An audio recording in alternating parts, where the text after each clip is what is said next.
नमस्कार दोस्तों, मैं मनीष आप सभी का स्वागत करता हूं योगेन साहू ऑनलाइन क्लासेस में। हमारा सीजीपीएससी प्री का क्रैश कोर्स चल रहा है जिसमें जीएस वाला सेक्शन योगेन सर के द्वारा डील किया जा रहा है। लेकिन आपको पूरा का पूरा ध्यान उसी में देना है, ये तो जरूरी है, लेकिन आपको क्रैश कोर्स वाले सेक्शन में सी सेट पे भी ध्यान देना होगा। कई बार देखा गया है लोगों का पहला पेपर तो क्लियर अच्छे नंबर से भी हो रहा है, लेकिन दूसरा पेपर आप देखोगे सी सेट इतना नेग्लेक्ट कर दिया जाता है ना, कि कभी कभी सी सेट भी नहीं निकल पाता लोगों का। तो आपको ये गलती नहीं करना है, पूरा फोकस पूरा टाइम तो आपको जीएस वाले सेक्शन में ही देना है। लेकिन दिन भर में आप ऐसा एक आध घंटा का शेड्यूल करो जिसमें आप छत्तीसगढ़ी के बहुत इजी इजी रहते हैं, है ना, छत्तीसगढ़ी का, हिंदी का हो गया, रीजनिंग का क्वेश्चन हो गया, मैथ्स के कुछ फार्मूले हो गए। कम से कम आपको एक घंटा, जैसे खाते टाइम हो, है ना, थोड़ा आपको थकावट लगे, जीएस वाला पढ़ पढ़ के बोर हो जाओ, तो आप ये सी सेट वाला पार्ट को एक बार देख लिया करो, जिसमें से तत्सम, तद्भव, उपसर्ग, प्रत्यय, है ना, ये कुछ चीजें हैं, कोर जोन है जहां से क्वेश्चन पूछा जाता है। तो एकदम भी आपको सी सेट को नेग्लेक्ट करते हुए नहीं चलना है। सी सेट में कम से कम आधा घंटा एक घंटा डेली आप ये हैबिट अभी से बनाओ, तब जाके आपको सेकंड वाला जो पेपर होता है उसमें आपको दिक्कत नहीं होगा, है ना। तो अपन बीच बीच में सी सेट का भी एक एक कोर्स लाते रहेंगे, है ना, क्लास लाते रहेंगे। अब क्वेश्चन का पैटर्न भी बदलते जा रहा है, ऐसा एक ही क्वेश्चन के हिसाब से सीधा वन लाइनर फॉर्म में तो अब दे नहीं रहा है, कूट बना बना के दे रहे हैं, मतलब एक क्वेश्चन के पीछे 3-4 लॉजिक लगा दे रहे हैं। तो आप चीजों को अच्छे से नहीं पढ़े रहोगे तो यहां से क्वेश्चन नहीं बनेंगे। और कोशिश करेंगे हम लोग, सी सेट का दायरा तो बहुत ज्यादा है ना, तो इसको कोशिश करेंगे अपन एमसीक्यू के फॉर्म में करें। भाई मैथ्स में, रीजनिंग में क्या कॉन्सेप्ट बताओगे, तो आप कोशिश करो कि इसमें कुछ एमसीक्यू के पैटर्न अपन देख रहे हैं।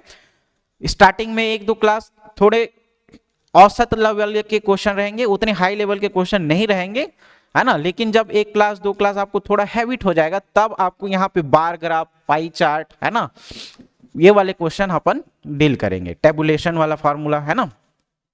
तो यहां से अपन देखेंगे क्वेश्चन।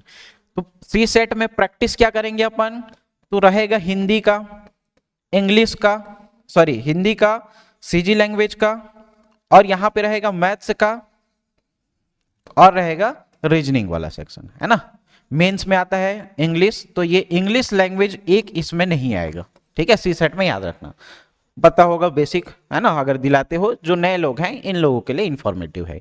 तो अपन हिंदी का इसमें करेंगे, छत्तीसगढ़ी लैंग्वेज का इसमें करेंगे, रीजनिंग का और मैथ्स का क्वेश्चन देखेंगे, ठीक है। अब चलो देखो, पिछले बार के ही क्वेश्चन पेपर में आप लोग देखोगे तो ये क्षेत्रीय भाषा से क्या क्या इफेक्ट पड़ा है ना, यहां से क्वेश्चन पूछा गया है। आप मेन पेपर में भी देखना जीएस वाले सेक्शन में, तो जीएस वाले सेक्शन में भी ये भाषा का प्रभाव वाला पहला क्वेश्चन देखने को मिलता है अपने को, है ना। तो यहां पे याद रखोगे, जैसे हमारा छत्तीसगढ़ है ना, छत्तीसगढ़, छत्तीसगढ़ के पूर्व दिशा में, पूर्व दिशा में क्या भाषा का प्रभाव रहेगा, क्या बोली यहां पे बोली जाएगी, है ना। उत्तर वाले क्षेत्र में याद रखोगे उत्तर, दक्षिण और पश्चिम, यहां से क्वेश्चन बनता है भाई, है ना। तो इसको ध्यान से समझो, एक ही मैप में सारा चीज अपन क्लियर कर लेंगे, ठीक है। तो पहले देखो कौन से क्षेत्र में, पूर्व के क्षेत्र में, तो बिलक करके याद रखना, क्या याद रखोगे, बिलक, पूर्व में क्या बोली बोली जाएगी याद रखना, बिलक करके, ठीक है। अब ये क्या है भाई, देखो बी से याद रखना, बिंझवारी बोली, ठीक है, बिंझवारी बोली। ये ल से याद रखना, लरिया, ठीक है, ल से याद रखना लरिया। और ये पूर्वी वाला जो क्षेत्र दिख रहा है वहां पे उड़ीसा भाषा का ज्यादा प्रभाव देखने को मिलेगा। और क से याद रखना कलंगा भाषा, है ना, कलंगा याद रखना, इसका प्रभाव देखने को मिलेगा पूर्व में। और इस पूर्व वाले क्षेत्र में ये वाला जो हिस्सा है, आप जो महासमुंद वाला क्षेत्र देख रहे हो, है ना, वहां पे आप विकास खंड, तहसील के बारे में इसके बारे में पढ़ते हो, जैसे बसना, सरायपाली, है ना, पिथौरा, इस वाले एरिया में क्या भाषा का प्रभाव रहेगा, तो ओडिया भाषा का प्रभाव रहता है। ओके, समझ में आ गया। महासमुंद जिले का ये जो आपका पिथौरा, बसना और सरायपाली, इस वाले क्षेत्र में उड़िया भाषा का प्रभाव देखने को मिलेगा। तो ये पूर्व में आप याद रखना बिलक करके, बी से बिंजवारी, ल से याद रखना लरिया और क से कलंगा। वैसे ही आप उत्तर वाले क्षेत्र में देखोगे तो सरगुजिया याद रखना, सरगुजिया, ठीक है, सदरी बोली का प्रयोग किया जाएगा, सरगुजिया सदरी बोली का प्रयोग किया जाएगा ऊपर वाले क्षेत्र में याद रखोगे, ठीक है। पंडो इस भाषा का वहां पे देखने को मिलेगा। फिर आप दक्षिण वाले क्षेत्र में जाकर के देखोगे तो यहाँ पे जनरली क्या देखा जाता है, हल्बी और मिर्गानी भाषा। जैसे आप गोंडी भाषा देखते हो ना, गोंडी भाषा तो खैर बहुत सारे जगह में बोली जाएगी, लेकिन पर्टिकुलर यहाँ पे याद रखना हल्बी मिर्गानी, ठीक है, हल्बी और मिर्गानी याद रखना। ओके। पश्चिम के क्षेत्र में क्या देखने को मिलता है, तो पश्चिम के क्षेत्र में खलटाही याद रखना। और ये खलटाही वाला क्वेश्चन पूछा गया है, क्या पूछा गया है, खलटाही वाला, ठीक है। तो एक ही कॉन्सेप्ट में अपन 4-5 चीजें याद कर लिए, तो ये डायग्राम, ये मैप टाइप का आप लोग याद रखना। अब क्या बोल रहा है, पहला स्टेटमेंट देखो, छत्तीसगढ़ पर ओडिया का प्रभाव पूर्वी क्षेत्र में पड़ता है। पूर्वी क्षेत्र में ओडिया का प्रभाव दिख रहा है क्या, हाँ दिख रहा है, बिल्कुल सही है ना। तो सही कथन का चुनाव करना है अपने को। पहला तो सही दिख रहा है, पूर्वी क्षेत्र में किसका प्रभाव है, ओडिया भाषा का प्रभाव है, पहला चीज समझ में आ गया। छत्तीसगढ़ की प्राचीन भाषा क्या है, कोसली है, पता है आप लोगों को, ये भी सही है। कुड़ुख किसका है, उराव जनजाति का है ना, द्रविड़ भाषा परिवार के अंतर्गत आता है। तो ये क्या हो जाएगा, सही हो जाएगा, ठीक है। तो P सही दिख रहा है, Q सही दिख रहा है, R सही दिख रहा है। कौन से ऑप्शन में है, देखो P, Q और R सभी क्या है, सही है यहाँ पे। Okay, clear. आपका ये पहला ही चैप्टर है, छत्तीसगढ़ी लैंग्वेज का पहला चैप्टर भाषा के बारे में, और इसी के अंतर्गत आप ये पूरा चीज पढ़ोगे। मतलब पहला चैप्टर का आप लोग लगभग 50 से 60% पढ़ लिए। ओके, समझ में आ गया।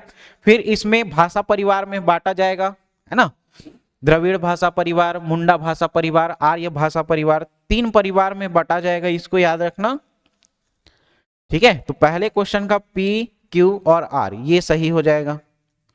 दूसरा देखो, छत्तीसगढ़ी किससे उद्भूत है, मतलब छत्तीसगढ़ी का कहां से जन्म हुआ है, किस लैंग्वेज से जन्म हुआ है ना, किस स्तर से हुआ है, ये पूछा जाता है। तो इसमें आप लोग याद रखोगे अपभ्रंश, ठीक है, अपभ्रंश। जैसे आप संस्कृत, पाली, प्राकृत, है ना, ये सब पढ़ते हो, उसी सीक्वेंस में याद रखना अपभ्रंश। और अपभ्रंश में आएगा अर्धमागधी, अपभ्रंश के अंतर्गत ही क्या आएगा, अर्धमागधी, अर्धमागधी, ठीक है। और दूसरा इसका सेक्शन क्या है, मागधी। इसी अर्धमागधी के अंतर्गत ही आपका पूर्वी हिंदी आएगा, और पूर्वी हिंदी के अंतर्गत ही छत्तीसगढ़ी भाषा, है ना, सीजी लैंग्वेज, छत्तीसगढ़ी भाषा सीजी लैंग्वेज आएगा। तो कहां से इसका उद्भव हो रहा है, देखो अर्धमागधी से, अर्धमागधी ऑप्शन नंबर बी, ठीक है। ये क्या होगा, सही होगा। छत्तीसगढ़ का प्रथम समाचार पत्र देखो, ये जीएस सेक्शन वाले में भी आपका काम आएगा। छत्तीसगढ़ का प्रथम समाचार पत्र कब पारित हुआ, तो याद रखोगे छत्तीसगढ़ का प्रथम समाचार पत्र किसके द्वारा, तो माधवराव सप्रे,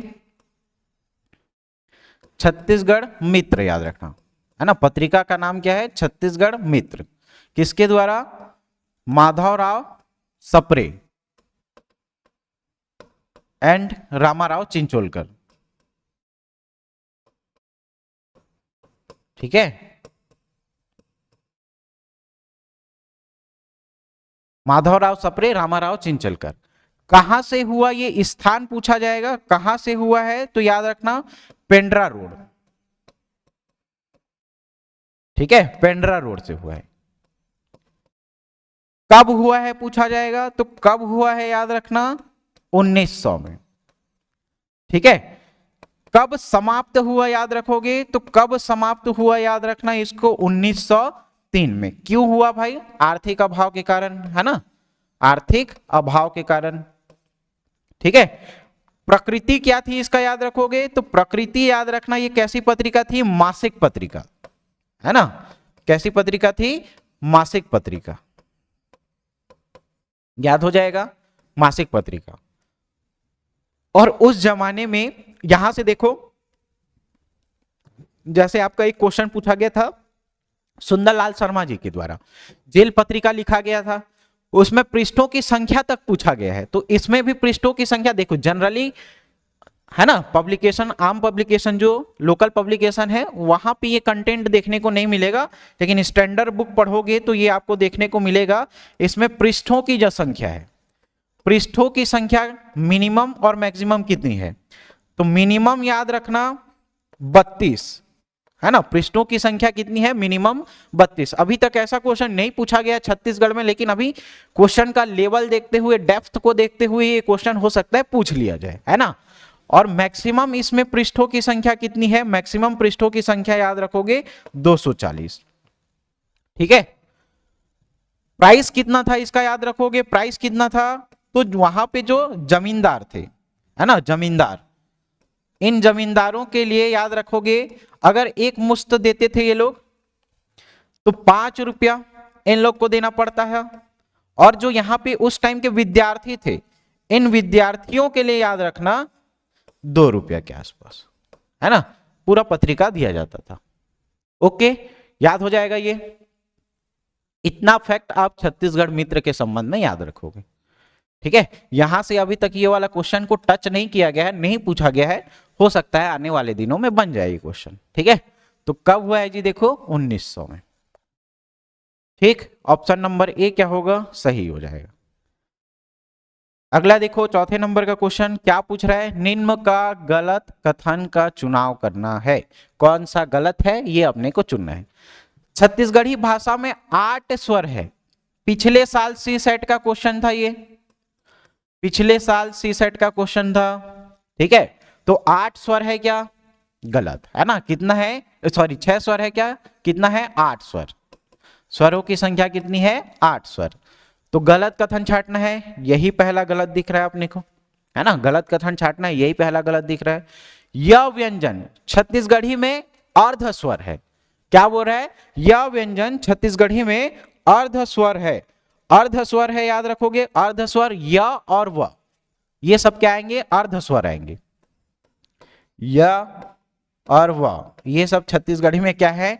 अर्ध स्वर है, याद रखना। तो ये तो सही दिख रहा है भाई, यह व्यंजन छत्तीसगढ़ी में अर्ध स्वर है।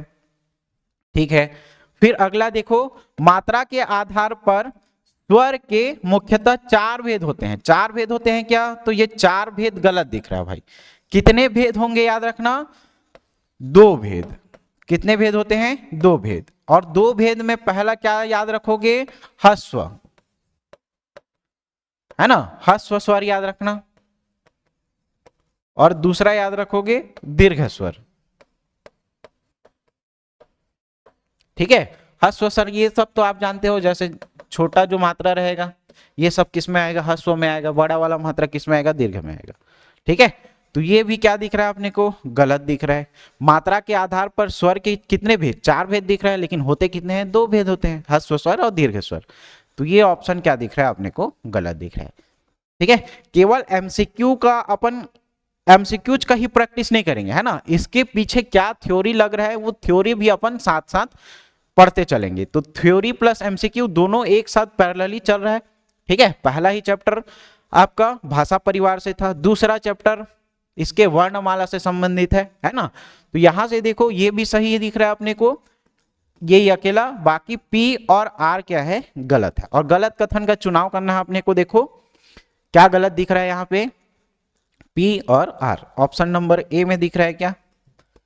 पी और आर। ठीक है, ऑप्शन नंबर ए क्या हो जाएगा? सही हो जाएगा।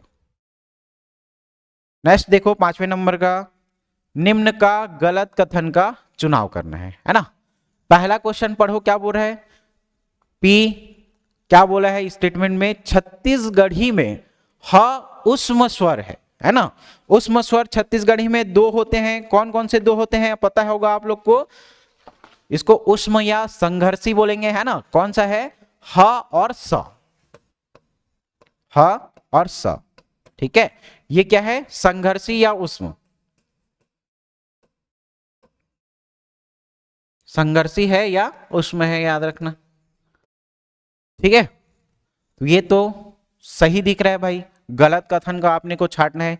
छत्तीसगढ़ी में उच्छिप्त व्यंजन, उच्छिप्त व्यंजन और अड़ा ये दो होते हैं, है ना। यहां पे र देखो, र क्या है, लुंठित है। ठीक, क्लियर। तो क्या दिख रहा है, ये वाला गलत दिख रहा है। गलत कथन कौन सा होगा, केवल क्यों, केवल क्यों क्या होगा इसका सही आंसर होगा। ठीक है, ओके। फिर छठवें नंबर का क्वेश्चन देखो, निम्न का सही कथन का चुनाव करना है। ए डहर में दिशा सूचक क्रिया हवे, है ना। ए डहर ओ डहर मतलब क्या बोल रहा है, वो एक दिशा को बता रहा है ना, दिशा को सूचित कर रहा है। तो पी तो सही दिख रहा है। निरोग शब्द मां विशेषण शब्द निरोगिल, पिछले साल के सेट का क्वेश्चन देखोगे, ये क्वेश्चन पूछा गया है ना। निरोग शब्द में कौन सा विशेषण है, याद रखोगे, निरोगिल। तो ये भी क्या दिख रहा है, सही दिख रहा है। ये भी क्या है, सही है। रतनपुर में विशेषण कौन सा है, रतनपुरिया, ये भी सही है ना। पी क्यू और आर तीनों सही है भाई, पी क्यू और आर तीनों क्या दिख रहा है यहाँ पे, सही दिख रहा है। ठीक है। तुलनात्मक विशेषण कौन सा है, तुलनात्मक मतलब क्या, किसी से कंपेयर करना, तुलना करना, है ना। मतलब इससे बढ़िया वो है, उससे बढ़िया वो है, ऐसे बोलते हैं ना, तो तुलना कर रहे हैं। ठीक है, इसमें देखो ओकर ले अच्छा मतलब उससे अच्छा, ओकर ले अच्छा, है ना। तो ये तुलनात्मक वाला विशेषण देखो, तुलना किया जा रहा है। ऑप्शन नंबर बी बिल्कुल करेक्ट दिख रहा है यहाँ पे, तुलनात्मक मतलब तुलना किया जा रहा है, ओकर ले अच्छा, ओकर ले बढ़िया, है ना। तो 7 का क्या हो जाएगा, ओकर ले अच्छा। ठीक, और डिटेल से अपने को पढ़ना है सीजीपीएससी प्री को। सीजी व्यापम और सीजीपीएससी प्री के लिए हमारे द्वारा नया बैच लाया गया है ना। इसमें वही लोग इनरोल करें जिसको एकदम अपना बेसिक क्लियर करना है। कॉमन जो सिलेबस है, जैसे हर पेपर आप उठा करके देखोगे तो 4-5 सब्जेक्ट कॉमन पूछा जा रहा है, जिसमें आपका Indian GS, Chhattisgarh GS, maths, computer, reasoning, है ना, हिंदी, ये सारा चीज पूछा जा रहा है जो कॉमन है। चाहे आप किसी भी एग्जाम को ले लो, हो सकता है वो डिपार्टमेंटल एग्जाम के पर्पज से अगर हुआ तो उसमें 20-30 नंबर बस कुछ वो एक्स्ट्रा जोड़ रहा है। ठीक है, बाकी आपको कॉमन सिलेबस देखना है तो 70 से 80% यही सिलेबस रहता है। ठीक है, तो नया बैच लाया गया है, आप दिए हुए नंबर से संपर्क कर सकते हैं। ठीक है, सीजीपीएससी प्री का टेस्ट सीरीज भी लाया गया है, आप लोग देखोगे और वहां से संपर्क करके पूछोगे इसके बारे में जानकारी, तो यहां से बहुत अच्छे अच्छे लेवल के क्वेश्चन अपन, जैसे सीजीपीएससी प्री का पैटर्न है ना, उसी पैटर्न के आधार पे क्वेश्चन को वहां पे फॉर्मेट किया गया है। उसके साथ साथ आपको वीडियो एक्सप्लेनेशन भी देखने को मिलेगा, है ना। क्लियर। टोटल 25 टेस्ट होंगे, जिसमें से 20 जो होगा वो सब्जेक्ट वाइज, है ना। मतलब कोई एक टॉपिक पढ़ोगे, उसके बाद आप एमसीक्यू लगाओगे, तो आप कितना अच्छा पढ़ रहे हो या कितना आपका एक्यूरेसी जा रहा है, वो सारा चीज आप चेक कर सकते हैं यहाँ पे, है ना। फुल लेंथ 5 टेस्ट मिलेगा। कोचिंग के संस्थान के दिए हुए नंबर पे आप संपर्क करके पूछ सकते हैं, है ना। ये कॉन्टेक्ट नंबर है, यहां से ज्यादा जानकारी ले सकते हैं। ओके, अगला देखो 8वें नंबर का, उपसर्ग की पहचान करें।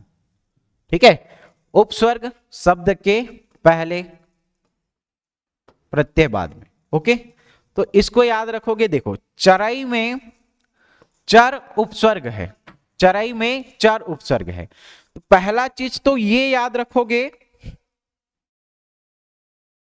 पहला चीज ये याद रखोगे, क्या याद रखोगे, जो चराई है वो चराई कोई दूसरा उपसर्ग या प्रत्यय शब्द से मिलकर बना नहीं है, वो एक क्या है, मूल शब्द है ना। चराई क्या है, एक प्रकार का मूल शब्द है।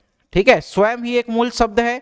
हाँ, इसमें अगर अनु उपसर्ग लगाओगे, है ना, अनु उपसर्ग लगाओगे तो वो क्या बन जाएगा, चर में अनु उपसर्ग लगाओगे तो ये क्या हो जाएगा, अनुचर।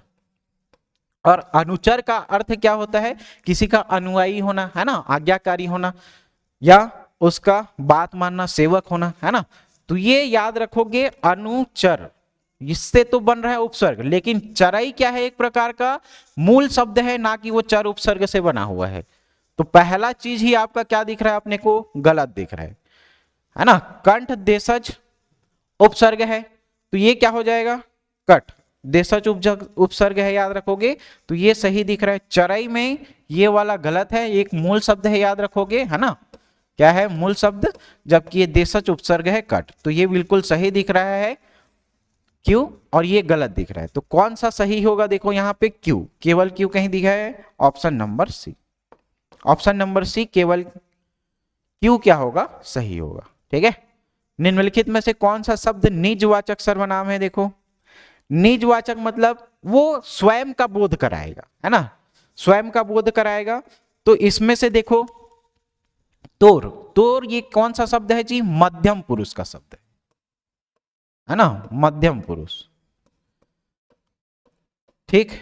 काकर, काकर मतलब क्या बता रहा है, ये प्रश्न उठा रहा है ना। कौन सा सर्वनाम दिखा रहा है, ये प्रश्न उठा रहा है, प्रश्न उठा रहा है, मतलब ये किसका है भाई, है ना। काकर मतलब किसका, ये वस्तु किसकी है, ये पेन किसकी है। तुमन, देखो यहां पे ये मध्यम पुरुष दिखा, ये प्रश्न दिखा, और तुमन, तुमन क्या दिख रहा है यहाँ पे, देखो ये भी किसका है, मध्यम पुरुष, है ना, मध्यम पुरुष सर्वनाम। तो मध्यम याद रखोगे इसका। लेकिन तही जो दिख रहा है, तही मतलब वो अपने निज का दिखा रहा है, यही क्या हो जाएगा, निजवाचक सर्वनाम हो जाएगा। ठीक है।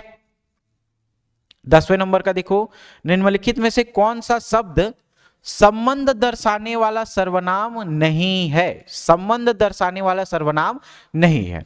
तो यहां पे संबंध दर्शाने वाला सर्वनाम नहीं है, याद रखना, जे मन, तू मन, ओ मन, मतलब ये क्या दिखा रहा है, वो संबंध दिखा रहा है ना। जे मन मतलब, तू मन मतलब, और तौन मतलब, जे मतलब, ये सब क्या दिखा रहा है, इसका संबंध दिखा रहा है। लेकिन यहां पे कौन मन, कौन मन मतलब क्या दिखा रहे हैं जी, ये अनिश्चित है। कौन मन मतलब कौन मन आए हैं, कौन मन जा रहे हैं, मतलब यहां पे देखो ये किसी भी संख्या को निश्चित नहीं बता रहा है ना। तो यहां पे याद रखना ये अनिश्चित, अनिश्चित वाला है। कौन मन मतलब अनिश्चित। ठीक है। तो सर्वनाम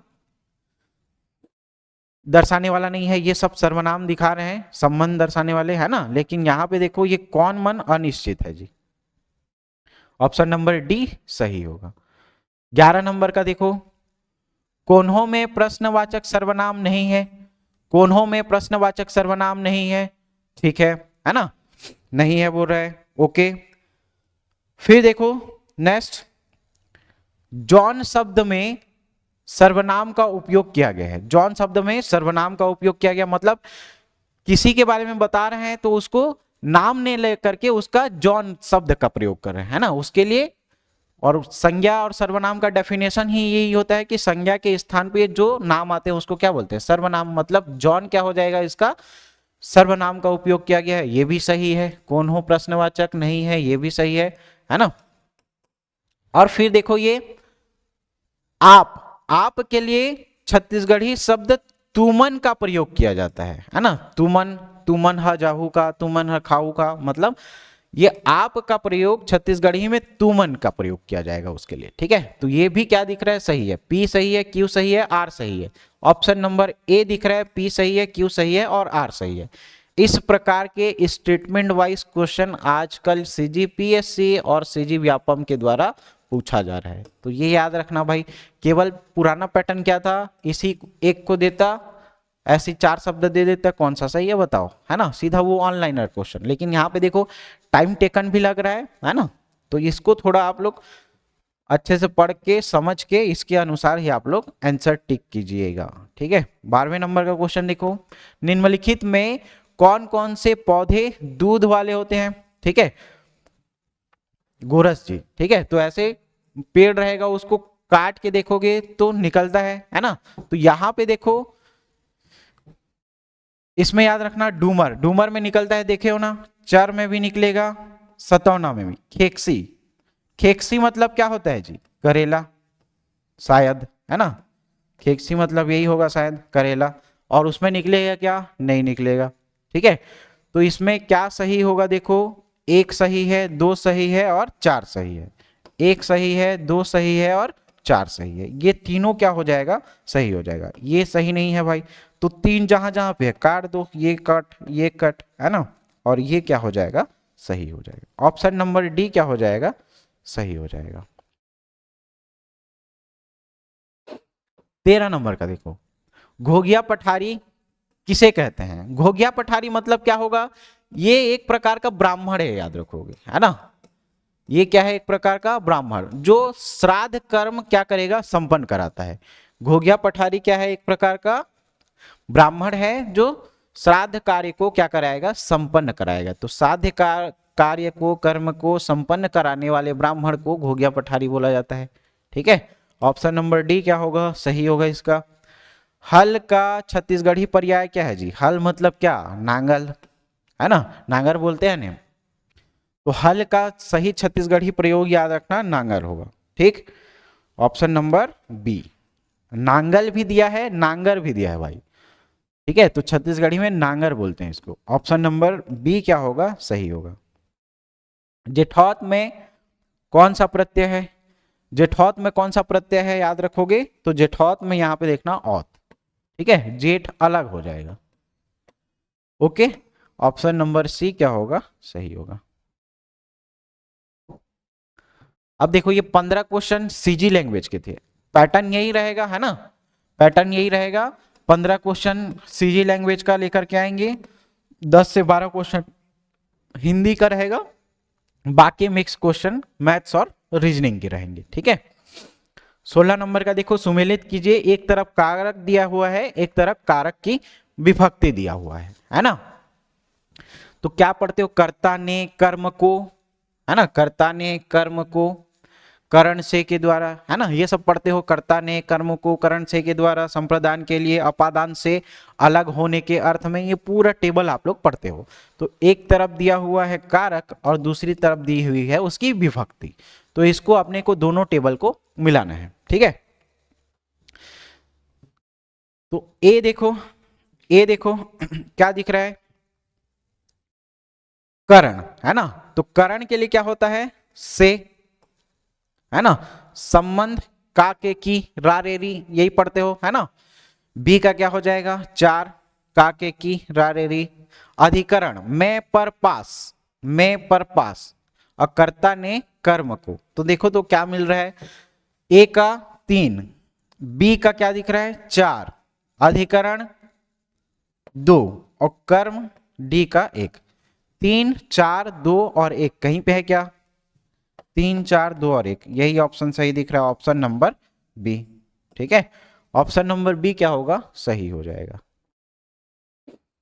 17 नंबर का देखो, जिसे किसी से लगाव ना हो, वाक्यांश के लिए एक शब्द क्या होगा।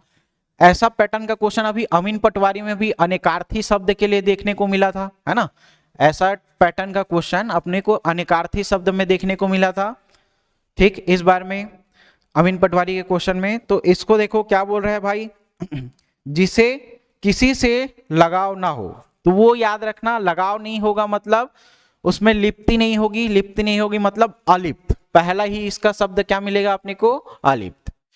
ठीक है, या निर्लिप्त, तीसरा क्या हो जाएगा, सुकर। तो ये बी सी और डी, ये डी है ना, बी सी और डी, ये क्या होगा, सही होगा, बी सी और डी, ऑप्शन नंबर सी क्या होगा, सही होगा।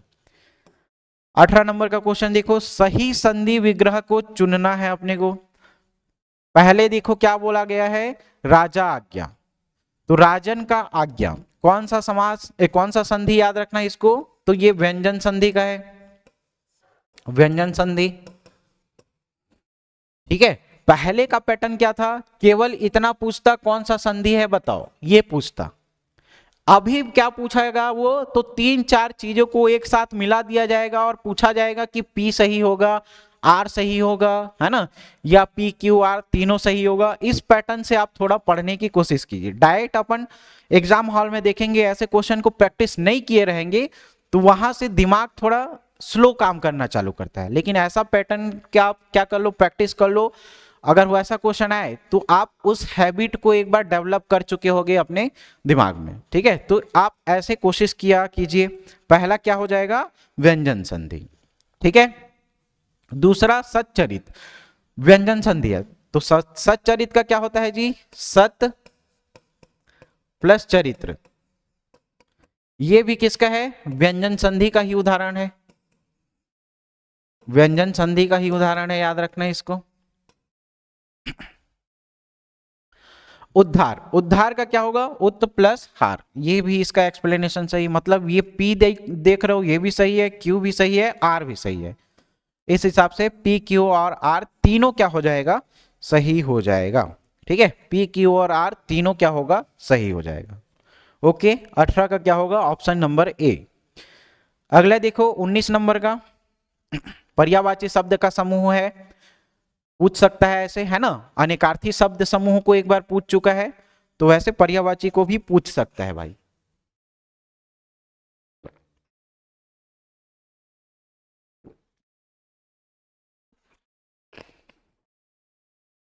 पुत्री, है ना। पुत्री का पर्यायवाची शब्द देखो क्या होगा, तो इसको क्या बोलते हैं? पुत्री को क्या बोलेंगे जी? नंदिनी, सूता, है ना। नंदिनी, सूता,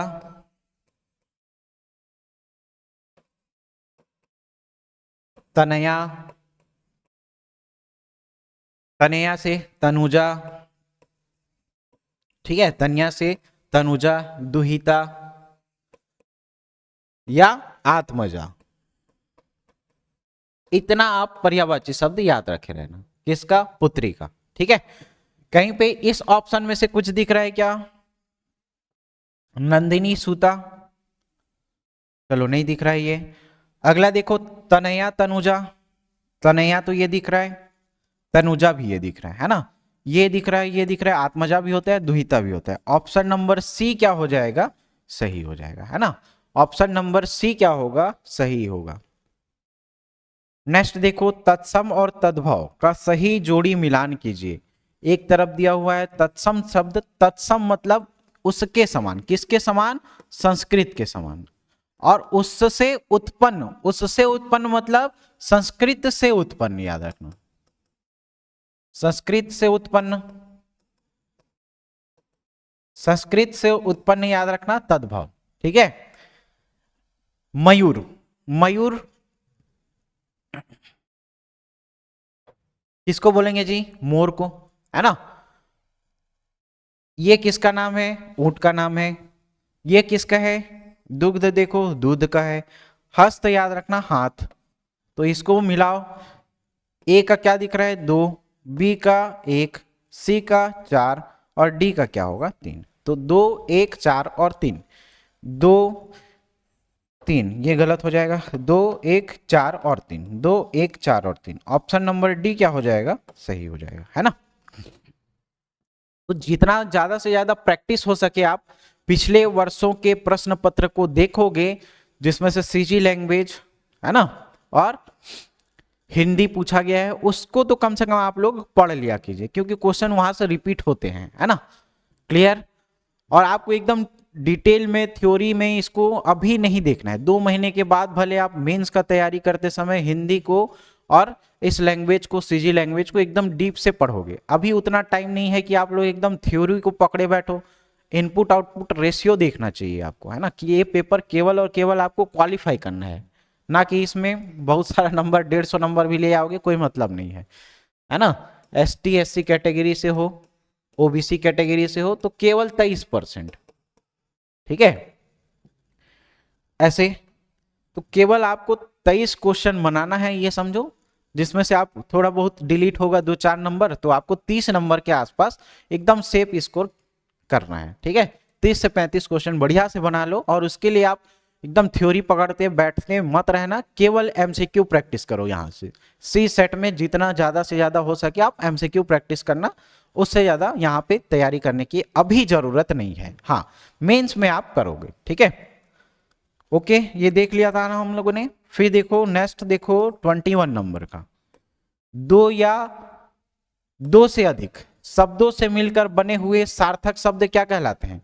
शब्द बोल रहा है ना, ध्यान से समझने की कोशिश करना। 2 या 2 से अधिक शब्द बोल रहा है, तो वो क्या बोलेगा? समास का होगा। दो या दो से अधिक शब्दों से मिलकर बना हुआ सार्थक शब्द क्या कहलाएगा? समास कहलाएगा। 21 का बी सही होगा। वस्तु, स्थान, भाव या विचार को दर्शाने वाला शब्द क्या हो जाएगा? संज्ञा हो जाएगा, है ना। वस्तु, स्थान और भाव के नाम, विचार के नाम को क्या बोलते हैं? संज्ञा बोलते हैं। क्या बोला जाता है? संज्ञा। 23वां देखो, सूची 1 को सूची 2 से मिलाना है। अगर यहाँ पे कुछ भी आपको समझ में ना आए तो शून्य, आकाश, अनंत ऐसे करके तो याद रख सकते हो, है ना। तो डी का 3 कहीं पे है क्या? डी का 3 एक ही ऑप्शन दिख रहा है, देखो डी का 3 एक ही ऑप्शन दिख रहा है ना। हरि का अर्थ क्या होता है? शेर होता है। हरि का अर्थ क्या होगा? शेर, याद रखना। नाग का अर्थ क्या होगा? हाथी, ठीक है।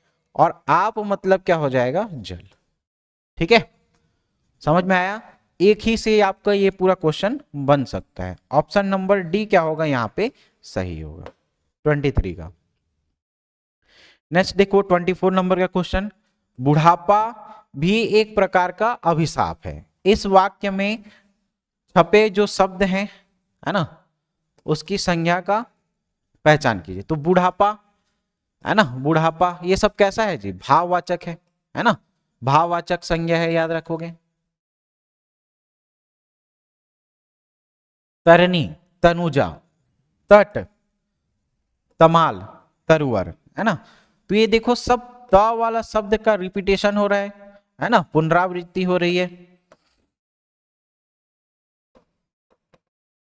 किस शब्द की? त शब्द की।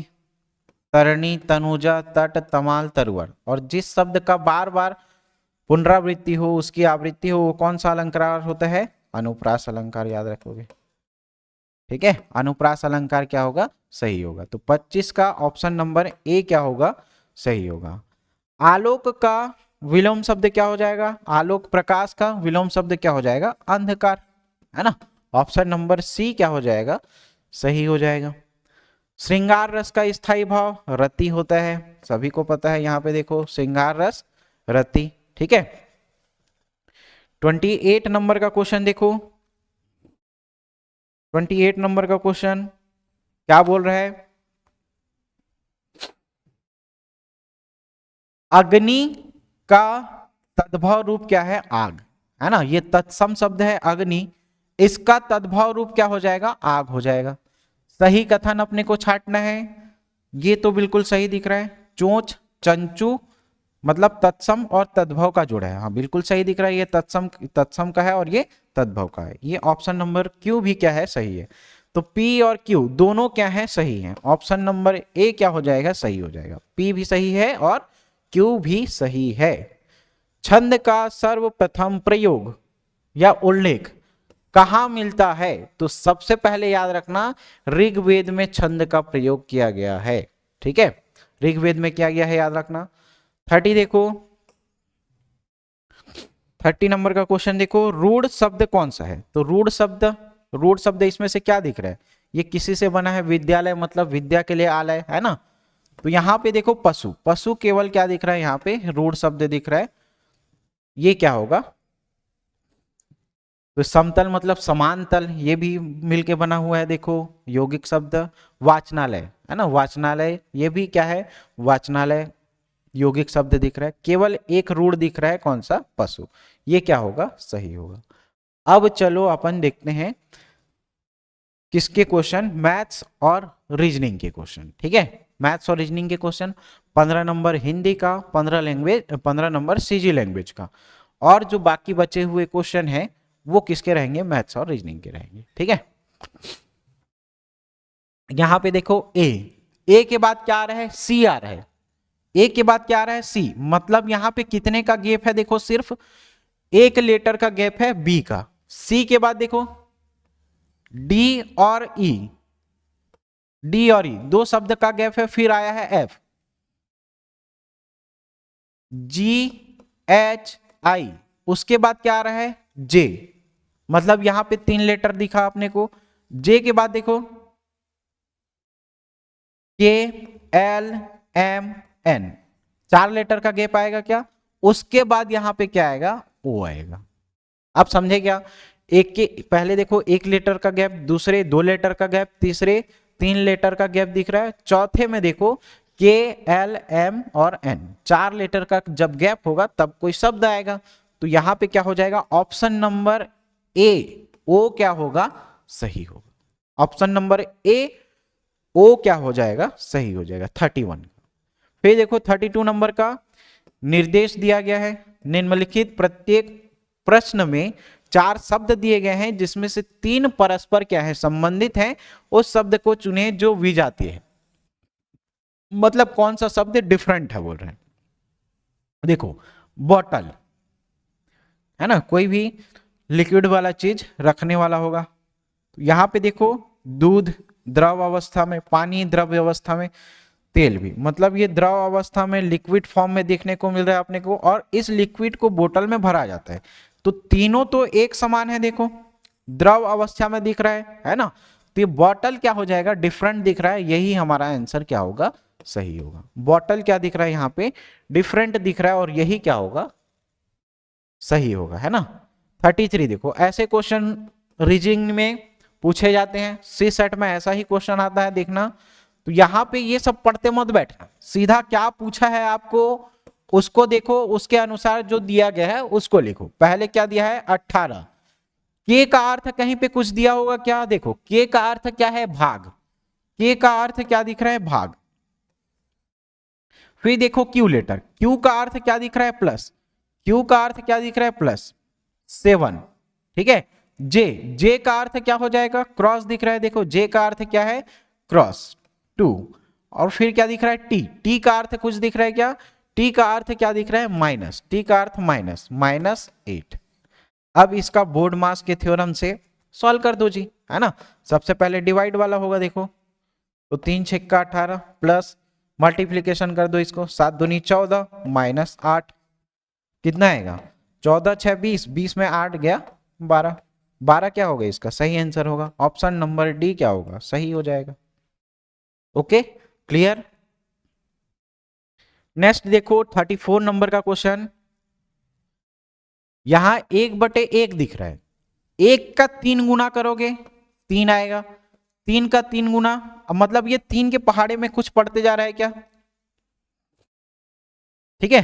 3 तिया 9, 9 तिया 27, 27 तिया 81, 81 तिया 243, और 243 तिया कितना होगा, 729 होता है। 1/729 याद रख लेना, है ना, या आप करके देख लो। 723 इंटू इसका 3 गुना, 3 तिया 9, 4 दूनी 12, 1 3 दूनी 6 और 1 7, 729 होगा, है ना। यही हमारा क्या होगा, सही आंसर होगा। ऑप्शन नंबर बी सही होगा, ठीक है। ऑप्शन नंबर बी सही होगा। अध्यापक का संबंध जिस प्रकार छात्र से है, उसी प्रकार गुरु धर्म का संबंध किससे है जी, शिष्य से है। गुरु का संबंध किससे है, धर्म गुरु का संबंध याद रखना शिष्य से है। गुरु का संबंध किससे है, शिष्य से। 36 नंबर का देखो, निर्देश दिया गया है, उसके अनुसार आपको दिए हुए विकल्प के आधार पे उसी संकेत भाषा में अपने को समझना है और इसका उत्तर देना है।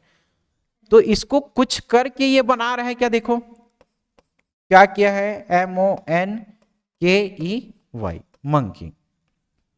इसको क्या किया है, देखो इसको क्या किया है, देखो M से ये X बना रहा है, D, J, M, N और L। तो इससे तो नहीं बन रहा है सीधा डायरेक्ट, हाँ यहां से बन रहा है। देखो M का अगर -1 करेंगे तो क्या आएगा, L आएगा, L और M। O का यहां पे देखो -1 करेंगे तो ये क्या बनेगा, N, ठीक है। ऐसे ही किया है क्या, ओके। इसका देखो X और Y, है ना, ABCD पढ़ते हो ना, उसके बाद E पढ़ते हो, तो ये भी -1 बना हुआ है, देखो है ना। J और K बना हुआ है, मतलब -1 क्या है, यहां पे जो संख्या है उसका एक एक घटा रहा है, लेकिन ये वाला शब्द इधर लिखा है और ये वाला शब्द को इधर लिखा है, बस इतना करना है आपको, है ना। तो यहां से देखो क्या लिखना है, फिर नया शब्द अपने को क्या बनाना है, टाइगर, टाइगर, है ना। तो ये वाला शब्द का माइनस इधर आ रहा है, याद रखोगे। -1 करोगे क्या आएगा, Q, -1 करोगे D,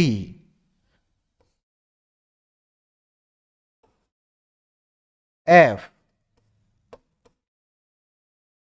H, इतना से आ रहा है क्या देखो तो, यहां से S,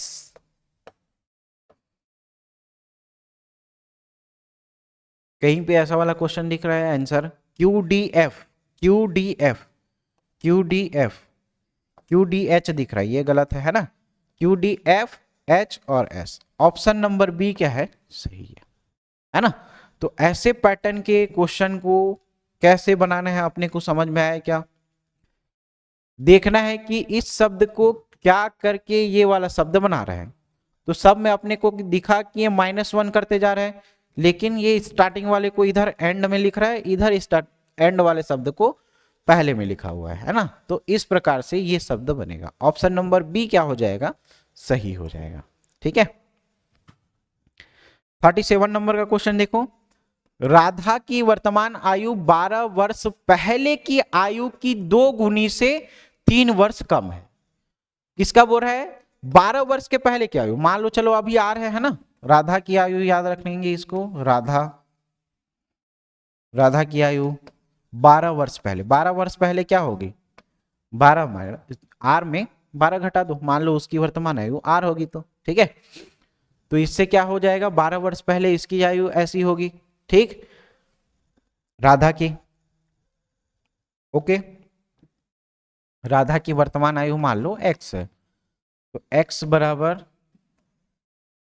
12 वर्ष पहले, पहले की आयु 12 वर्ष, पहला क्वेश्चन क्या बोल रहा है, 12 वर्ष पहले की आयु, 12 वर्ष पहले की आयु ये है, आयु की 2 गुनी, इस 12 वर्ष पहले की आयु की 2 गुनी से 3 वर्ष कम, इस आयु से 3 वर्ष कम है, 3 वर्ष कम है, तो यहां से कुछ निकल रहा है क्या अपने लिए, देखो तो x बराबर क्या हो जाएगा, 2x माइनस 12 दूनी 24 माइनस 3, इस 27 को इधर लेके आ जाओ, है ना, माइनस में है तो ये प्लस में आकर के क्या हो जाएगा 27 इक्वल टू 2x में x जाएगा, क्या बचेगा x, x की वैल्यू कितनी आ रही है 27, तो इसकी जो वर्तमान आयु है किसकी, राधा की वर्तमान आयु 27 साल है। कैसे निकाले, है ना, तो वर्तमान आयु बोल रहा है, x है वर्तमान आयु, है ना, तो राधा की वर्तमान आयु 12 वर्ष पहले की आयु, 12 वर्ष पहले की आयु की 2 गुनी से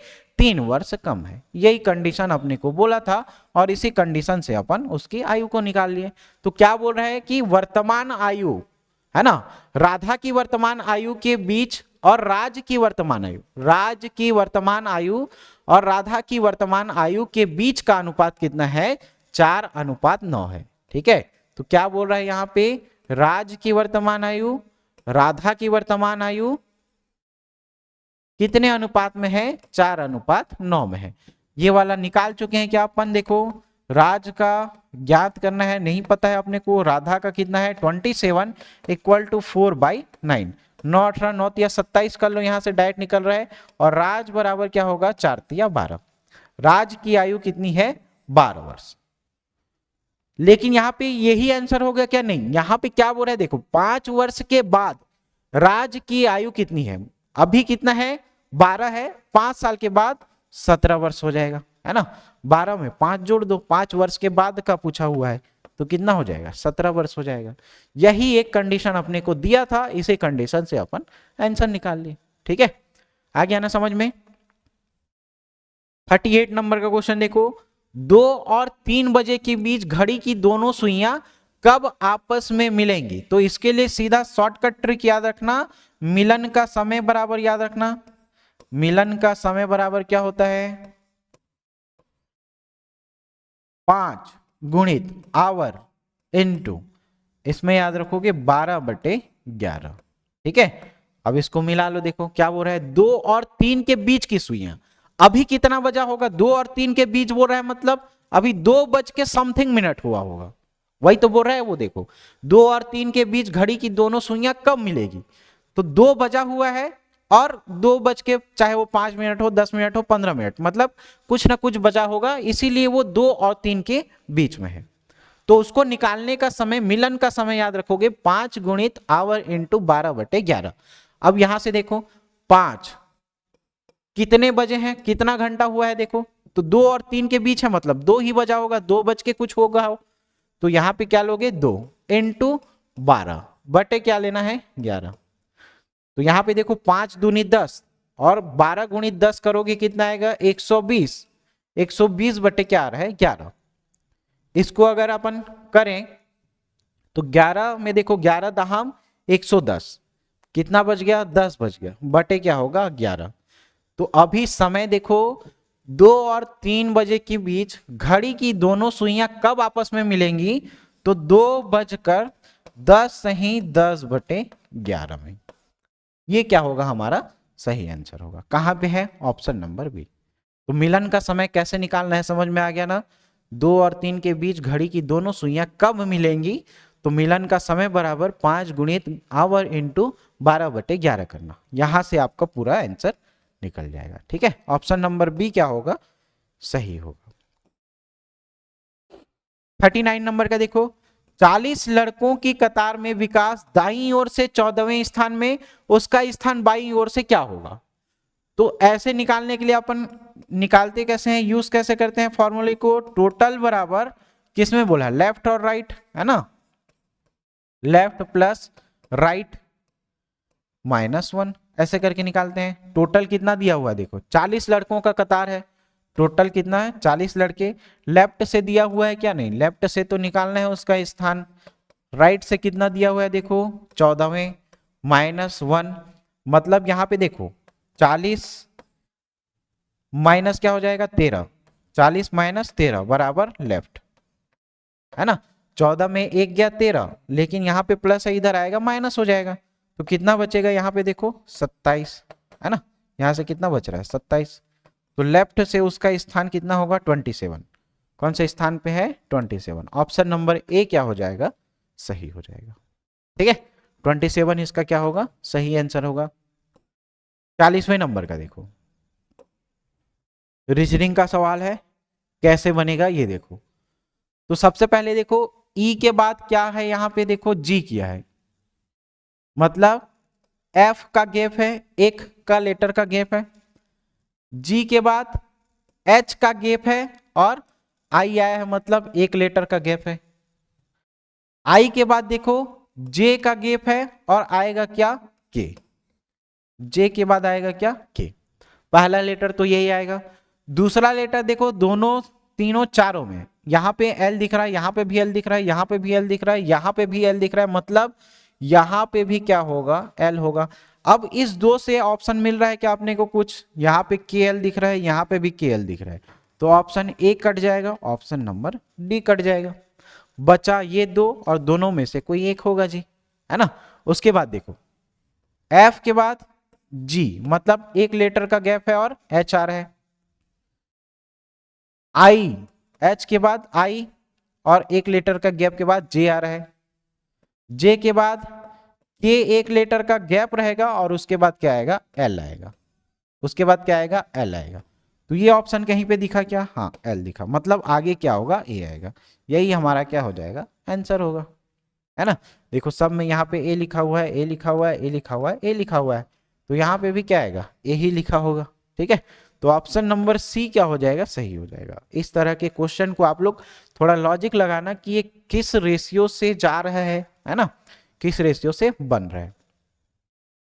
3 समान होंगे एक विपरीत होगा, उसको अपने को चुनना है ना। देखो कुत्ता घर, अश्वशाला, मांद, मतलब ये देखो जानवर को रखने वाला जगह है, लेकिन ताला दरवाजे में लगाया जाता है भाई, है ना। तो यही क्या दिख रहा है अपने को अलग दिख रहा है, तो ताला ऑप्शन नंबर सी क्या हो जाएगा सही हो जाएगा। ताला क्या हो जाएगा सी सही हो जाएगा। 42 नंबर का देखो, रमन एक कक्षा में ऊपर से 16वें स्थान पर, ऊपर से उसका स्थान कौन से है 16वें नंबर पे, नीचे से उसका स्थान कौन से नंबर पे है 49वें नंबर पे। तो इसको निकालने के लिए अभी थोड़ी देर पहले ही फॉर्मूला बताया हूं, टोटल बराबर अप प्लस डाउन -1। टोटल कितने विद्यार्थी हैं देखो नहीं दिया हुआ है ना, उस कक्षा में कितने विद्यार्थी थे, तो ये टोटल वाले अपने को निकालना है ना, टोटल वाला निकालना है अपने को। अप से ऊपर से कितना स्थान दिया है देखो 16 में, प्लस डाउन से कितना दिया, ऊपर से 16, डाउन से कितना दिया हुआ है 49 है ना, -1, तो ये क्या हो जाएगा 16 प्लस 48 इक्वल टू 8 6 14 64। कहां पे है देखो 64, ऑप्शन नंबर बी। ये समझे क्या कैसे किए, लेफ्ट प्लस राइट -1 टोटल बराबर भी यही होगा है ना, दाएं बाएं से पूछे या ऊपर नीचे से पूछे तो total equal to up plus down -1, ऐसे करके निकालोगे, ऑप्शन नंबर बी क्या हो जाएगा सही हो जाएगा 64। 43 नंबर का देखो, आर डी का भाई है, क्यू आर की बहन है, ए एफ का भाई है। चलो इसको करते हैं, आर क्या बोल रहा है, आर और डी भाई है, आर और डी भाई हैं भाई, चलो बना लो इसको। क्यू और आर बहन है, क्यू और आर बहन है, ठीक है। क्यू जो है वो आर की बहन है, मतलब ये तीनों भाई बहन दिख रहे हैं अपने को। ए एफ का भाई है, ए एफ का भाई है, इससे तो कुछ नहीं मिल रहा है, ए एफ का भाई है से है ना।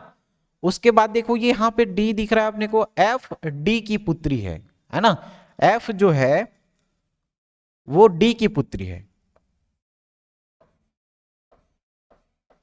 एफ डी की पुत्री है, और ए एफ का भाई है, ए एफ का भाई है, ए एफ का भाई है, यही समझ में आ रहा है अपने को। आर जो है डी का भाई है, आर डी का भाई है, इन दोनों को देखो आर डी का भाई है ना। ये मान लो बड़ा होगा, ये छोटा होगा है ना, तो दोनों भाई भाई हैं मान लेते हैं। ये क्यू जो है वो आर की बहन है ना, ये इसकी बहन है। फिर देखो यहां से तो कुछ संबंध नहीं दिख रहा है अपने को, यहां से देखो एफ डी की पुत्री है, एफ जो है वो डी की पुत्री है, और ए एफ का भाई है, ए एफ का भाई, ये दोनों भाई बहन है याद रखना, ये इसके पिताजी हैं और ये इसका भाई है, मतलब ये इसके चाचा होंगे है ना, इन दोनों के चाचा होंगे आर। एम क्यू का पिता है, उससे लेना देना नहीं है अपने को। क्या पूछा है, ए का चाचा कौन है, ए का चाचा कौन है, ए का चाचा आर ही दिख रहा है ना, ए का चाचा कौन दिख रहा है आर, ए का चाचा कौन दिख रहा है आर दिख रहा है, यही हमारा आंसर होगा option number B, option number B, ठीक है। ये क्या हो जाएगा सही आंसर हो जाएगा, ठीक है। 44 देखो, ए तथा बी भाई हैं, ए और बी क्या दिख रहे हैं भाई दिख रहे हैं, सी और डी बहनें दिख रहे हैं, सी और डी बहनें, इससे तो कुछ नहीं मिल रहा अपने को। ए का पुत्र डी का भाई है, ए का जो पुत्र होगा वो डी का भाई होगा, ए का पुत्र डी का भाई होगा है ना, ए का पुत्र जो है वो डी का भाई होगा। तो बी किस प्रकार डी से संबंध रखता है, तो बी किस प्रकार डी से संबंध रखेगा, तो ये भी तो चाचा ही होगा। देखो ये दोनों भाई दिख रहे हैं, ए और बी दोनों भाई हैं, ए और बी दोनों भाई दिख रहे हैं है ना। सी तथा डी बहनें हैं, सी और डी बहनें हैं। ए का पुत्र डी का भाई है, ए का जो पुत्र होगा वो डी का क्या होगा भाई होगा, ए का पुत्र डी का भाई होगा। तो बी किस प्रकार से डी का संबंध होगा, मतलब ये दोनों तो भाई हैं एक दूसरे में, जैसे अभी देखे थे ये बड़ा होगा ये छोटा होगा, तो ये डी का क्या होगा चाचा होगा है ना। तो बी किस प्रकार डी से संबंध रख रहा है, उसका चाचा है भाई, बी किस प्रकार संबंध रखा है, तो बी क्या होगा चाचा होगा, ठीक है। ऑप्शन नंबर डी क्या हो जाएगा सही हो जाएगा, ठीक है। 45 नंबर का क्वेश्चन देखो, ऐसे क्वेश्चन को जब भी ये मीन या माध्य बोले तो इसका मतलब क्या है एवरेज, एवरेज से जैसे आप क्वेश्चन बनाते हो, जैसे 20 प्रेक्षणों का मान, 20 प्रेक्षणों का मान ये लिखना बराबर क्या हो जाएगा 20 प्रेक्षणों का मान 19 है, मतलब ये औसत के बारे में बात कर रहा है, ये एवरेज कितना बोल रहा है 19, और कितने संख्या है यहाँ पे 20, तो 19 दूनी क्या हो जाएगा 38, 380 हो जाएगा याद रखना। एक और प्रेक्षण को शामिल कर लिया जाए, पहले कितना प्रेक्षण था 20, अब मिला लिया 21, 21 प्रेक्षणों का मान क्या हो जाता है, नया माध्य मतलब नया एवरेज 20 हो जाता है। तो 21 गुणित क्या करोगे 20 करोगे, 21 दूनी क्या होगा 42, 420। तो इसमें से कोई एक पूछेगा, मतलब 21वां संख्या को ही पूछेगा। ये देखो 21वां प्रेक्षण क्या होगा, 420 में से 380 को घटा दो, कितना आएगा 40, और 40 हमारा क्या होगा 21वां प्रेक्षण होगा। ये समझ में आया ना।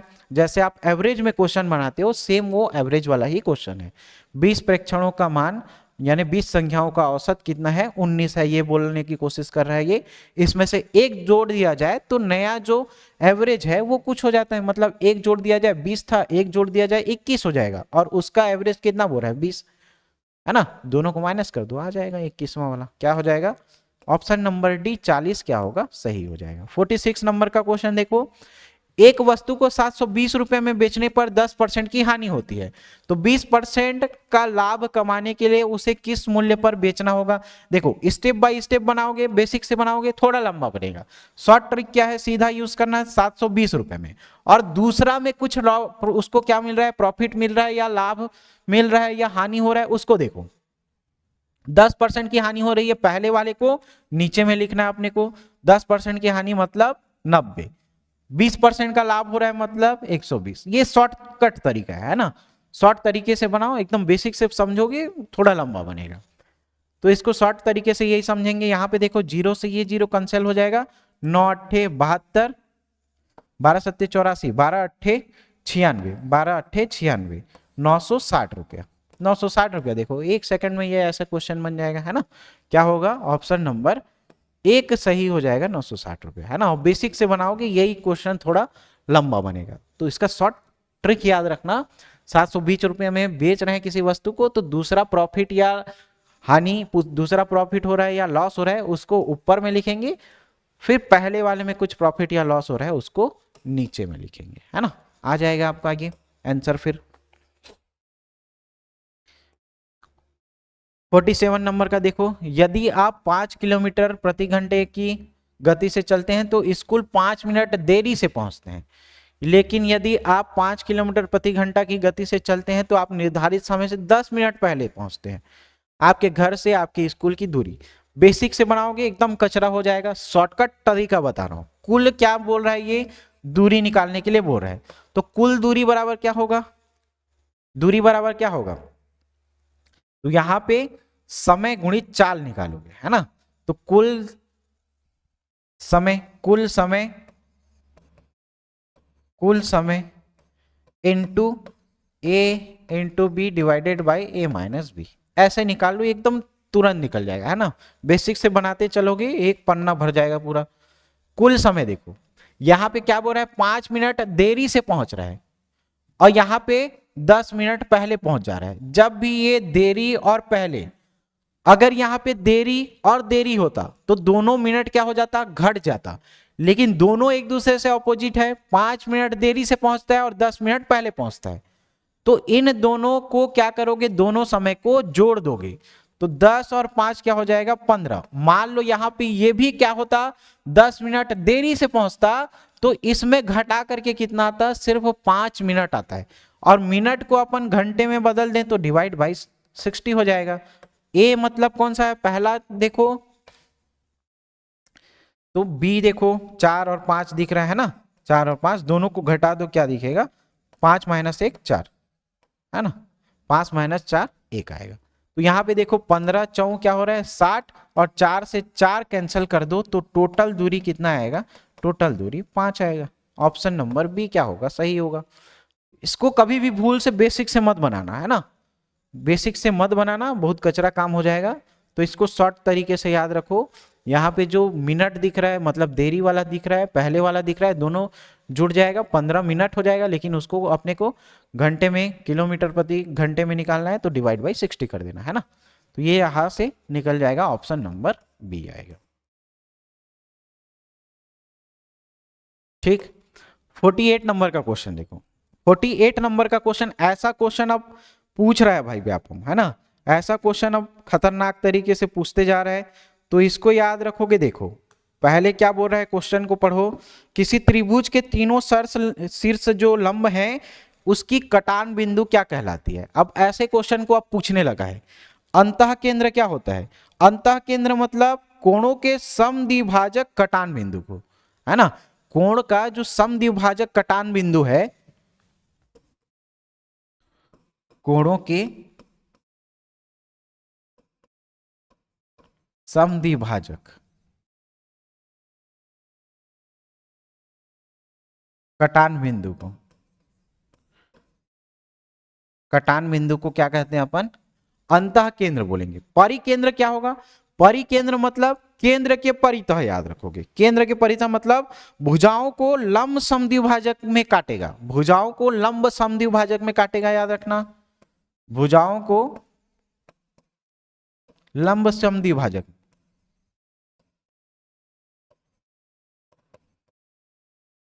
समद्विभाजक के कटान बिंदु को।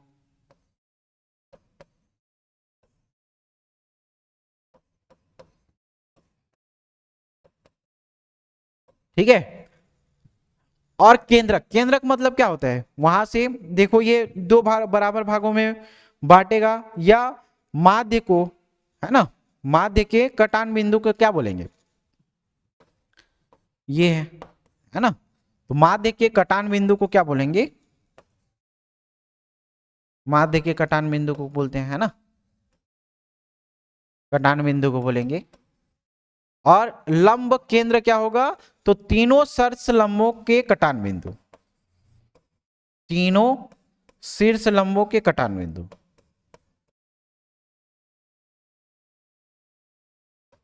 कटान बिंदु को कहते हैं।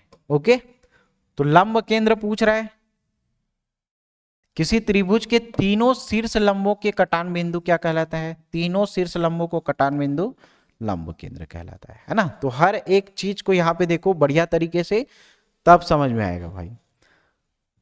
49 नंबर का क्वेश्चन बोल रहा है, इसको हमेशा एलसीएम मेथड से ही सॉल्व करना है। एक सिस्टम को नल से भरने में आमतौर पर 10 घंटा, मतलब ए नाम का कोई नल है जो 10 घंटे में भर रहा है, लेकिन रिसाव के कारण, मतलब उसमें एक छेद है ना, फट गया है भाई, तो याद रखना उसके कारण वो भरने में उसको 2 घंटा अधिक समय लग रहा है, अधिक समय लग रहा है मतलब 12 हो जाएगा। वो पहले 10 घंटे में भर रहा था, लेकिन उसमें एक लीकेज हो गया है, तो उसमें क्या हो जाएगा, 2 घंटा अधिक समय लगेगा, तो ये क्या हो जाएगा, 12 हो जाएगा। याद रखना दोनों का एलसीएम कितना आएगा, 12 पंचे 60, 10 छक्का 60। अब देखो ए माइनस बी दोनों की क्षमता देखो, दोनों नल को अगर एक साथ खोल दिया जाए, मतलब भरा हुआ सिस्टम, टोटल टंकी में कितना लीटर पानी है, मान लो 60 लीटर पानी है, और दोनों देखो एक पानी भर रहा है एक पानी निकाल रहा है भाई, तो दोनों का क्षमता कितना हो जाएगा, 6 माइनस 5 मतलब 1।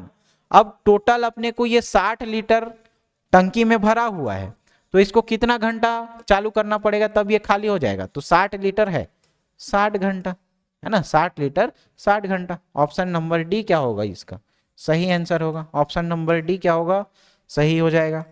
लास्ट क्वेश्चन देखो 50वें नंबर का, एक गतिमान रेलगाड़ी किसी 50 मीटर लंबे प्लेटफॉर्म को 14 सेकंड में पार करती है ना, और बिजली के खंभे को 10 सेकंड में पार करती है, रेल की चाल क्या होगी, और किसमें पूछा है, किलोमीटर प्रति घंटा में। क्या करना है जी, सबसे पहले देखो क्या दिया है अपने को, रेलगाड़ी का लंबाई नहीं दिया है ना, 50 मीटर लंबे प्लेटफॉर्म को चल रहा है, ठीक। चलो यहाँ पे देखो चाल निकालना है, तो दोनों का चाल बराबर हो जाएगा, है ना, रेलगाड़ी का चाल। तो पहले देखो चाल बराबर क्या होगा, दूरी बटे समय। दूरी में क्या करेंगे, एक रेलगाड़ी किसी 50 मीटर लंबे प्लेटफॉर्म को, तो प्लेटफॉर्म की लंबाई जुड़ जाएगी किसके साथ, रेलगाड़ी की लंबाई। रेलगाड़ी की लंबाई तो दिया नहीं है अपने को, तो इसको मान लेते हैं रेलगाड़ी की लंबाई x है, और वो क्या जा रहा है जी, 50 मीटर लंबे प्लेटफॉर्म को पार कर रहा है। ये टोटल दूरी हो जाएगा, और समय कितना लग रहा है उसको, 14 सेकंड लग रहा है। ये तो पहला वाला कंडीशन हो गया, है ना, किसी प्लेटफॉर्म को पार कर रहे हैं। दूसरा कंडीशन देखो बिजली के खंभे को, तो उसकी तो लंबाई नहीं लेते, नेगलेक्ट के बराबर है, तो मतलब ट्रेन जो है वो अपनी ही लंबाई को पार करेगी, मतलब x आ जाएगा। ये किसकी लंबाई, ट्रेन की लंबाई, डिवाइड बाई यहाँ पे समय कितना दिया हुआ है, 10 सेकेंड दिया हुआ है। यहां से देखो निकाल लो क्या होगा, ये रेलगाड़ी की चाल बराबर है ना, चाल बराबर ये निकला तो यहाँ पे देखो x क्या होगा उसका लंबाई रेलगाड़ी का, पहले 50 मीटर लंबे प्लेटफॉर्म को पार करेगा, कितने समय में पार करेगा? 14 सेकंड में। ठीक है, तो इसको सॉल्व कर लेते हैं। यहाँ पे 10x plus 500 500 equal to 14x। यहां से देखो ये 10 को उधर ले जाओ तो क्या बनेगा जी? 4x आएगा, बस 4x बराबर कितना आएगा? 500। और x की वैल्यू कितना आएगा? 500 बटे 4 करोगे तो ये कितने बार में जा रहा है? देखो एक बार में जा रहा है ना। फिर एक आया इसका 2 और इधर क्या आएगा? 5, 125 आ रहा है। x क्या है जी? रेलगाड़ी की लंबाई है, ना कि अपन पूरा चाल निकालनी है। अभी चाल यहां से इन दोनों में से किसी एक से निकाल लो, चाल बराबर तो यही निकाले है ना, दूरी बटे समय। तो x की वैल्यू आप इसमें रखो तो भी वही आएगा चाल, और इसमें रखो तो भी आएगा। तो अपन शॉर्ट तरीका यहाँ पे देखो, थोड़ा कैलकुलेशन यहाँ पे आसानी होगा, x बटे 10 में रखते हैं। x की वैल्यू कितनी है? 125 बटे 10 क्या हो जाएगा? मतलब 12.5। ये रेलगाड़ी की क्या होगी? चाल होगी, है ना। रेलगाड़ी की चाल 12.5। आंसर नहीं आ रहा? हाँ, इसमें देखो किलोमीटर प्रति घंटा दिया हुआ है, ये किस में निकला है? मीटर पर सेकंड में निकला है। तो चाल बराबर यहाँ पे देखो ये मीटर पर सेकंड में है, 12 बटे 125 बटे 10 कर सकते हैं क्या हम? 12.5 को 125 बटे 10 कर सकते हैं, इनटू इसको चेंज कर दो किलोमीटर प्रति घंटा में। किलोमीटर प्रति घंटा में चेंज करने के लिए क्या? 18 बटे 5 से इसको मल्टीप्लाई कर दोगे। अब देखो ये निकल रहा है क्या? 5 से जाएगा 5 दूनी 10, 5 दूनी 10, 5 पच्चे 25, 2 निया 18, 5 पच्चे 25, 9 पंचे 45। तो चाल कितना निकलेगा? 45 निकलेगा। यही हमारा क्या होगा? आंसर। ऑप्शन नंबर डी क्या होगा? सही होगा। समझे कैसे किए? तो एक रेलगाड़ी पहले 50 मीटर लंबे प्लेटफॉर्म को 14 मिनट में पार कर रहा है, चाल बराबर दूरी बटे समय, है ना। और दूसरा देखो बिजली के खंबे को 10 सेकंड में पार करता है, बिजली के खंबे को 10 सेकंड में। यहां से x की वैल्यू निकल गई। x मतलब क्या है? उसकी लंबाई है। यहाँ पे जो x नहीं दिया हुआ है वो ट्रेन की लंबाई है, और इस ट्रेन की लंबाई में अपन रखेंगे तो क्या हो जाएगा? चाल अपने को मिल जाएगा, है ना। और ये क्या होगा? हमारा आंसर होगा। तो इस टाइप के क्वेश्चन सी सेट में पूछे जाएंगे, है ना। तो आप लोग यहाँ से प्रैक्टिस कीजिए, ज्यादा से ज्यादा आप सी सेट का एमसीक्यू प्रैक्टिस कीजिए। एकदम थ्योरी वाले सेक्शन में जाओगे, इनपुट आउटपुट रेशियो सब गड़बड़ा जाएगा। जितना टाइम आपको जीएस में देना चाहिए, है ना, वो टाइम आप सी सेट में दोगे। तो कोशिश करो कि दिन भर में अगर आप 10 घंटा पढ़ रहे हो तो उसमें से एक आध घंटा, आधा घंटा, है ना, जिसमें आपको पढ़ने का मन ना लगे, पढ़ पढ़ के थक जाओ, उस टाइम आप सी सेट को देखना। ठीक है, चलो मिलते हैं अगली कक्षा में। थैंक यू, धन्यवाद।